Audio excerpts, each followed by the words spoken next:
Welcome to the Deep Dive. Yeah, We're here to explore a single source and really pull out the core ideas for you. that's right. And today we're embarking on, well, a really fascinating journey into Karen L. French's The Hidden Geometry of Life. Mm. Think of this as kind of unlocking a secret language, these underlying patterns that shape, well, everything. Our universe, ourselves. Yeah. And our focus today is going to be on three key interconnected ideas from the book. We've got the matrix of space-time being, Okay. the principles of what people often call sacred geometry, and this really profound concept of the light of being. Light of being, okay. And we'll see how these concepts that sound maybe a bit abstract are actually woven right into the fabric of our everyday lives. Exactly. We're going to trace how these fundamental shapes, the circle, the triangle, the spiral, aren't just simple forms we doodle. Right. They're like universal templates. They pop up everywhere, from the tiniest particles right up to huge cosmic structures. It's amazing when you start looking. It really is. And importantly, this isn't just, an intellectual exercise. We'll be looking at how these geometric principles might offer insights into your own personal growth. And hopefully provide some of those aha moments. Yes, those moments that connect you more deeply to the world around you. Okay, let's unpack this, starting with the surprisingly deep meaning hidden in simple shapes. Well, what's really compelling is this idea that these basic geometric forms, they aren't just random. The book suggests they have this inherent meaning, a purpose that echoes through all levels of reality. Okay, let's start with the circle. French sees it as the ultimate origin, the monad. That's a Greek term, right? Yeah, from Greek philosophy. Yeah. It suggests this fundamental unity and stability, that sense of everything being contained, whole. Contained. Precisely. Yeah. And think about how a circle naturally draws your eye to its center and everything within its boundary. Like when you circle a word you want to emphasize. Right, yeah. It's a visual cue highlighting what's important. And the concept of zero, which is, a circle visually, it's fascinating. It represents both absolute nothingness Empty space. and also the infinite potential for everything to arise from it. It's like a full stop and a blank page all at once. Yeah. That's interesting. And when you start looking, circles really are everywhere. Yeah. Tiny ash particles after a fire, soap bubbles, Spheres, yeah. planets in orbit, Mm-hmm. even onion rings when you cut them. Ah, right. Nature uses this form constantly, craters, those deep-sea submarine vents. Oh, yeah. And we use it too. Think about organizational charts showing teams all linked up. Or a calendar showing the cycle of the year. Exactly. Or even something ancient like maypole dancing. Everyone connected by ribbons around that central point. It's all about connection within a boundary. Okay, and connecting this to a larger framework, the book mentions concentric circles forming something called a holon. Yes, the holon. Think of it like those Russian nesting dolls. Ah, okay. Each doll is different in size, but it contains the same basic form. The holon suggests that the mathematical relationships within these geometric shapes stay consistent no matter the scale. It's like a universal blueprint for form. The kind of fundamental harmony echoing through everything. Interesting. And the Tai Chi symbol, the yin and yang in the circle. How does that fit? French presents it as a really powerful parallel. It shows the circle's inherent duality and balance, how these seemingly opposing forces, yin and yang, are actually interdependent. They create the whole together within that circle. That makes sense. And the cyclical nature of the circle, it speaks volumes about life itself, doesn't it? We see cycles everywhere in nature, seasons, tides. Our own lives too, learning, growing. Exactly. Learning, growth, evolution. Even our choices within what the book calls a universal plan are sort of interconnected within this big circle of cause and effect. Okay, let's move to the square and the cross. Maybe not as immediately evocative as the circle. Or are they? Well, they might seem more grounded, more solid, perhaps. But the book presents the square as representing space-time, The base time. the very fabric, you could say, in which our reality unfolds. Imagine it's the stage for existence. Right, the stage. The cross then acts like a signpost within that stage, symbolizing the choices, the directions we can take within space-time. So the four equal sides of the square, maybe the four cardinal directions, Yeah. north, south, east, west, anchoring us. That's a common interpretation, yeah. Anchoring us in space. And when we combine the circle and the square, what happens then? What does happen? Well, their combination is presented as this potent symbol, a reminder of being here, now. Here, Now, okay. Grounded in the structure of space, the square, and existing in the present moment of time, implied by the center point, often within the circle, the cross, formed by those intersecting lines, becomes a pivotal point within both shapes.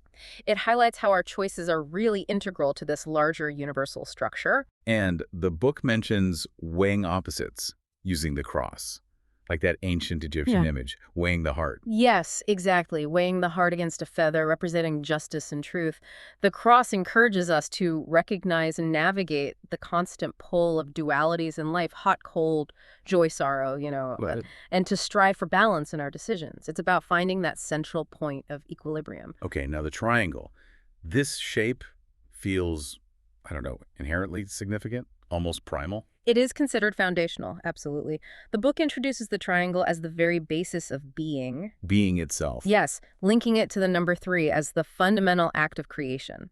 You have unity 1, then duality emerges 2, and their coming together creates a third thing, 1 plus 2, 3, a new entity, creation. And this term, vesica piscis, sounds intriguing. It's a beautiful geometric shape. It's formed by the intersection of 2 overlapping circles of the same size. Oh, right, like two bubbles merging slightly. Exactly. That almond-shaped area where they overlap, that's the vesica pieces. French explains it as the origin point, the womb, you could say, of the first triangle. How so? It's born from the union of that initial oneness, one circle, and the emergence of duality, the second circle. So from wholeness comes the potential for relationship. And from that relationship, the first form the triangle is created within that overlapping space. So it's like the blueprint for other shapes. And then the book mentions two triangles forming a rhombus. Symbolically, yes. The rhombus, made of 2 interlocking triangles, base to base, is presented as representing the father and mother principles. Okay. And they give rise to the son and daughter. Those are the points where the original circles intersected to create the vesica pieces in the first place. It's a fundamental representation of how unity and duality generate the building blocks of existence. And the idea of upper and lower triangles, spiritual and physical realms. Exactly. One pointing up, representing the spiritual aspiration, the other pointing down, representing the physical manifestation. But the book really emphasizes their crucial interdependence. You can't have one without the other. Precisely. They can't truly exist or be understood in isolation, like two sides of a coin. The spiritual and physical are in constant interaction, constant reflection. It's amazing how these basic shapes keep revealing deeper layers. And the trinities we see in so many religious artworks. Brahman, Vishnu, Shiva in Hinduism, or Osiris, Isis, Horus in Egypt. They all tie back to this triangle symbolism. The triangular symbolism is incredibly prevalent, yeah. Across diverse spiritual traditions, it often signifies these divine triads or fundamental cosmic principles. Even Vishnu's symbol, with those superimposed triangles forming a star. The Star of David shape. Sometimes, yes, or variations. It's linked to the ancient concept of a cosmic womb, the source of all creation. And the grid of being built on the number 3. How does that structure work? So the number 3, representing that initial creation, is seen to replicate itself. It forms a foundational pattern. 3, then 6, then 9. This grid of being is presented as a fundamental underlying structure, like a scaffolding, that supports and connects all aspects of existence. 3, 6, 9. And the tetractys. That sounds like a key piece of this puzzle. It really is. It's a triangular figure, but it contains 10 points arranged in 4 rows. 10 points. Yes, and those 10 points form a total of 9 smaller equilateral triangles within the larger 10th triangle that outlines the whole figure. Wow, okay. It was revered by the Pythagoreans. They saw it as embodying completeness, perfection, and significantly, it visually reflects that replication of the duals within its structure. It really showcases the interconnectedness of these fundamental principles. Okay, so we have circles for cycles and time, squares for structure and space, and triangles for creation and being. How do they all come together in this matrix? Right, this is where the matrix of space-time being comes in. The book presents it as the integration of these different grids. You've got the grid of time from the circle's cyclical nature, the grid of space from the square's structure, and the grid of being from the triangle's interconnectedness. And all animated by duality. Exactly. Duality runs through all of it. So each shape contributes its core essence to this fundamental matrix of reality. Is that the idea? That's the idea. The circle provides the dynamics, the cycles, time. The square offers stability, the framework, space. And the triangle represents interconnectedness, the creative potential, being itself. And it's not static. Not at all. This matrix isn't just a rigid blueprint. These shapes interacting facilitate dynamism, communication, belonging, the very interactions that give life its meaning and texture. Right, so the matrix is the stage, the structure, but what's the energy? What's the driving force that animates it all? Ah, that's where the spiral comes in. The book introduces it as the quintessential symbol of the life force itself. The life. That vital energy that permeates and enlivens everything. You might know it by different names, Chiki, Prana, Mana, different cultures, same underlying idea. Spirals are everywhere when you look, aren't they? Ancient petroglyphs, carvings on tombs. Indeed. It's a really recurring and potent motif in ancient art, architecture, body art, sacred spaces. It's often seen as representing the soul's journey, Yeah. a path of continuous unfolding. How so?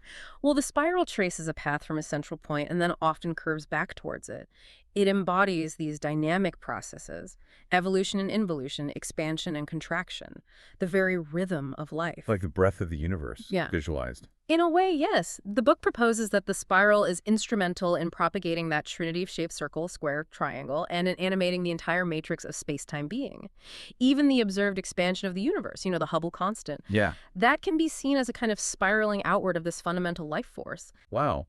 Now, the book distinguishes between different types of spirals, Archimedean spirals and helices. What's the key difference there, symbolically? Right. An Archimedean spiral has a constant distance between its coils.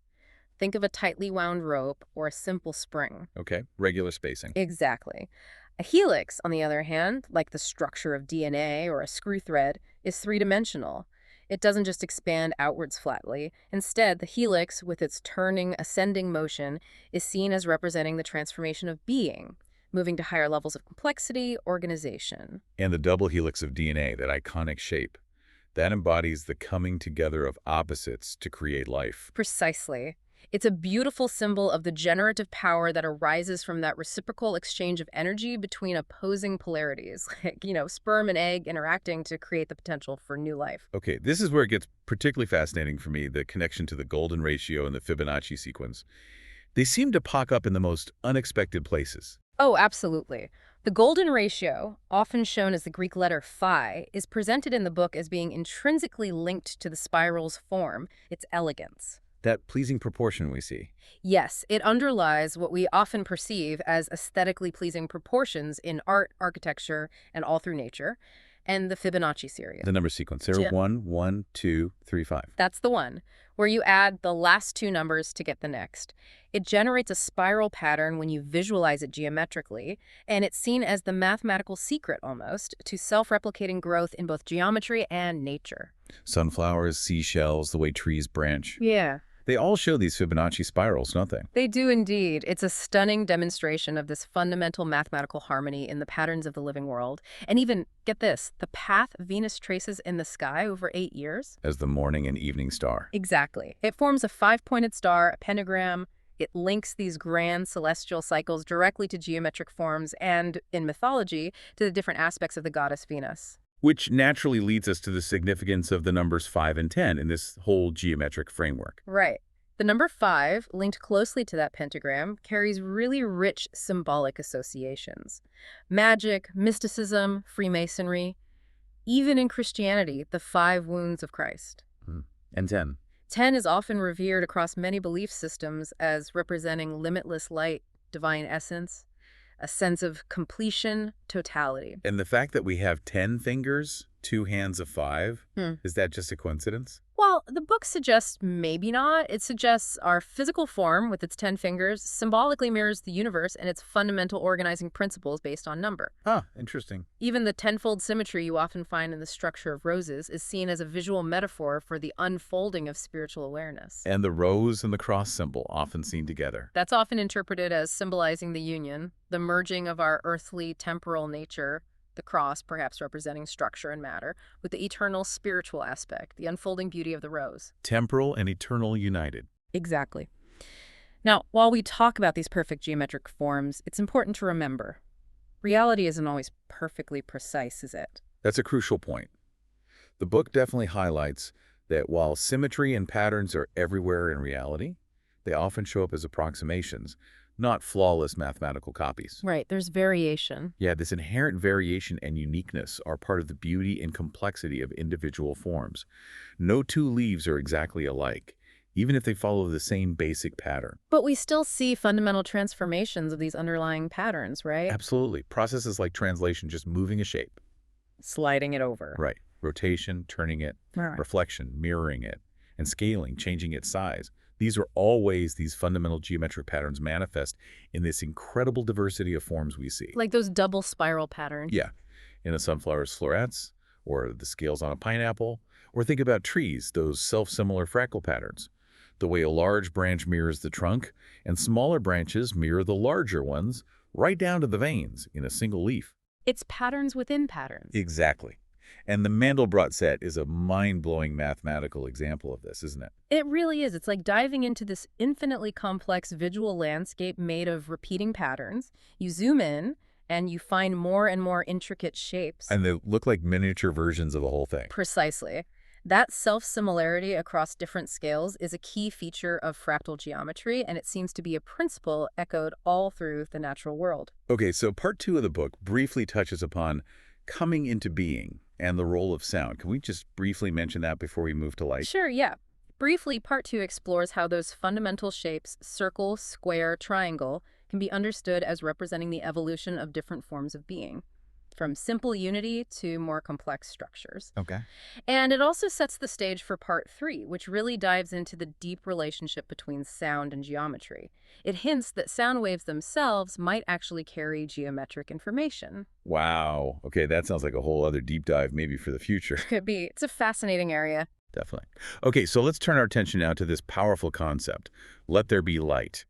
It's clearly more than just, switching on a lamp in this context. Oh, much more. The book presents light as this truly fundamental aspect of reality, extending far beyond just physical illumination. It talks about the electromagnetic spectrum, the weird dual nature of light. Sometimes it acts like a particle, sometimes like a wave. Quantum physics stuff. Right. And it even touches on the ongoing scientific mysteries, like dark matter, and how it might subtly interact with the visible light we see. And gravity plays a role, too. Yes, gravity is described as a kind of fundamental tension. It helps maintain form, holds things together, and it has this deep, complex, still somewhat mysterious relationship with light. The matrix of space-time being we talked about earlier, it's seen as being energetically supported and shaped by these fundamental forces, including gravity and light. Okay, so when we talk about space, time, and being, Hmm. how do they originate in relation to light, according to the book? The idea presented is that all three ultimately emanate from a single central point, located within what's described as the absolute void. The void. Yeah. Space is understood through dimensions, how we measure it, define it through doubling, squaring, cubing areas and volumes. Time is presented as revolving around the eternal now, but experienced through cycles. And being relates to sentience, awareness, the different degrees of consciousness that exist. And how do scientific ideas we might know, like Einstein's theories, fit in? Well, Einstein's revolutionary view of space-time being a single fabric and the equivalence of matter and energy are mentioned as being very much aligned with this deeper understanding. Right. The book also briefly touches on Kurt Gödel's really mind-bending discoveries about rotating matter and the theoretical possibility of time loops. Time loops. Yeah, it suggests that energy, fundamentally in its waveform, crystallizes into the solid matter we perceive through the organizing principles of geometry. Geometry is the bridge. And the idea of multiple dimensions comes up again here, and the tetractys. Yes, multiple dimensions are briefly touched upon, and the tetractys reappears as a foundational model, this time for the Pythagorean understanding of the fundamental elements earth, water, air, fire, and the different states of matter. Solids, liquids, gases. Right. The book even introduces something called the E8 polytope. It's a complex 8-dimensional geometric structure 8 dimensions. as a potential candidate for a unified theory of everything because of its incredible inherent symmetries. Wow. Okay. And this beautiful idea of a breathing cosmos. Can you unpack that a little? Yeah, it's a lovely image. The book describes a theoretical oscillation of the universe, like a cosmic breath. Spirit contracts inward to manifest as matter, that's the exhalation. Okay. And then matter expands outward, dissolving back into spirit, that's the inhalation. This concept is even linked to the ancient philosophical idea of eternal return, a cyclical view of all existence. A grand cycle. Finally, let's bring it back to the connection between light and being itself. Yeah. How does the book explore that relationship? Light is presented not just as something external that we see, but as a fundamental aspect that both reveals being and is also generated by being. Generated by us. In a sense, the concept of the light of being suggests that at the very core of every individual being, there's a point, a source of light, of inherent energy. We even physically absorb light energy through the food we eat, which ultimately comes from the sun's light via photosynthesis. Right, energy transfer. And this leads to the idea of a universal energy field, connecting everything. Exactly. The UEF is described as this pervasive field, permeating all of space, acting like a fundamental connective tissue linking all forms of existence. Color, then, is understood simply as reflected light, part of that vibrant spectrum. Red, orange, yellow. The 7 main colors. Mhm. The book briefly touches on the rich symbolic qualities different colors hold across various cultures, too. And the intriguing connection between light and sound. Dynergy, was it? Yes, dynergy. They're presented as having this harmonious, complementary relationship. One manifests visually as color, the other auditorily as sound. The book even briefly mentions holographic theory. Like a hologram. Yeah, suggesting the universe might operate like a giant hologram, where every tiny part contains information about the whole thing. It blurs the lines of apparent separateness. Which echoes that earlier idea of the point containing all numbers and forms and potential. Exactly, it all ties together. Okay, let's move into the final section. Gateway to becoming. How can we actually use these profound geometric principles for our own personal growth, our own understanding? Right, this section explores the idea of a graded hierarchy of consciousness. Different levels corresponding to different vibrating planes of being. It reinforces the fundamental roles that the point, the duals, the circle, square, and triangle play in constructing the very fabric, the matrix we inhabit. And the spiral keeps showing up as key. Absolutely. Spiraling cycles are emphasized again as the dynamic forces driving growth, transformation, and ultimately a deeper sense of unity. And the cross and the central point are presented as powerful guides, like anchors, constantly reminding us of our purpose and potential within this structure. Which leads to mandalas and yantras. Yes. Yeah. Those intricate geometric designs. They serve as powerful tools for meditation, for focus, and for holding specific energy patterns. You see them used widely in Buddhist and Hindu traditions. Right, and the elements come back too. Earth, water, fire, air, ether, linked to geometry. They do. Each element is linked to one of the Platonic solids, those perfectly symmetrical 3D shapes. So Earth is associated with the stability of the cube. Right. Water with the fluidity of the icosahedron. Fire with the pointy, transformative tetrahedron. Exactly. And air and ether are often associated with the octahedron or sometimes the icosahedron, again, representing movement, breath, the more subtle realms. And the medicine wheel concept is mentioned. Yes, as a practical tool for finding personal balance, for gaining new perspectives, by consciously considering these geometric and elemental associations in your own life. And the primal sound, AUM or OM, Yeah. how does that fit into this geometric picture? It's presented as the fundamental vibration, the sound that contains the geometric blueprint of all reality, and also the essence of white light, the source from which all colors emerge. Wow. The Sri Yantra, that really complex interlocking geometric diagram from Hinduism. So pictures. It's highlighted as a powerful visual map, really, a path towards union, towards pure consciousness, built entirely on geometric principles. It emphasizes resolving the energies at the 4 directions to reach that central gateway, the Bindu point. Reaching that center point, that seems crucial. It's portrayed as pivotal, yes. The center is described as the still point within the turning wheel of creation. It's the place where duality is resolved, where opposites meet, and reaching it is connected ultimately to experiencing the flow of unconditional love. So, the Gateway to the Heavens model, as the book calls it, offers this framework for understanding the interconnectedness of all these different planes of existence and our own ongoing journey of becoming within them. Okay, so to try and summarize some of the key insights, the nuggets from our deep dive into the hidden geometry of life. Well, we've explored the really fundamental roles of these simple geometric shapes, circle, square, triangle, in structuring our reality. Yeah, and the dynamic animating force of the spiral, the life force. And the interconnected nature of light and color, and this overarching concept of everything being connected within that matrix of space-time being. And importantly, these aren't just abstract ideas out there somewhere. No, the suggestion is these principles are mirrored right here in our own lives, in our own patterns of growth and change. So here's a final thought, something for you, the listener, to consider. How might consciously observing these geometric principles, maybe in nature, in art, in the patterns of your own life, even in your thoughts and feelings, how might that shift your understanding of reality and your own place within it? Yeah. It's really an invitation, isn't it? It is an invitation to continue exploring the hidden geometry of your own existence.